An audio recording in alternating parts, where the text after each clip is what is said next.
राष्ट्रवादी शरदचंद्र पवार पक्षाचे आमदार रोहित पवार यांचा आज वाढदिवस आहे आणि या वाढदिवसाच्या निमित्तानं नाशिकमध्ये रोहित पवार यांचा भावी मुख्यमंत्री असा बॅनर लागलाय।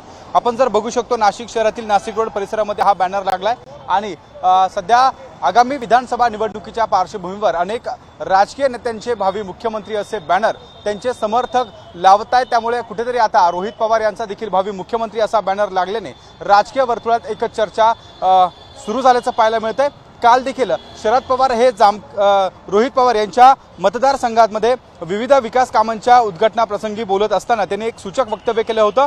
शरद पवार यांनी रोहितची 5 वर्ष ही तुमच्या सेवेसाठी आणि त्यानंतरची 5 वर्ष ही महाराष्ट्राच्या सेवेसाठी असेल असं शरद पवार यांनी काल जामखेड या ठिकाणी रोहित पवार यांच्या विविध विकास कामांच्या कार्यक्रमाप्रसंगी एक विधान केलं होतं आणि या विधानानंतर रोहित पवार यांना येणाऱ्या काळामध्ये मोठी जबाबदारी मिळेल आणि ती राज्य पातळीवरची जबाबदारी असेल असं देखील चर्चा सुरू झाली होती। आणि त्यानंतर आज रोहित पवार यांच्या वाढदिवसाच्या निमित्तानं नाशिकमध्ये रोहित पवार यांच्या समर्थकांनी हे बॅनर लावलंय।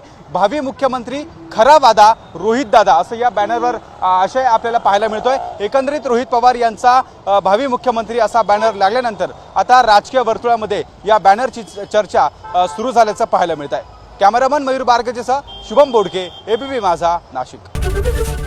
एबीपी माझा, उघडा डोळे बघा नीट।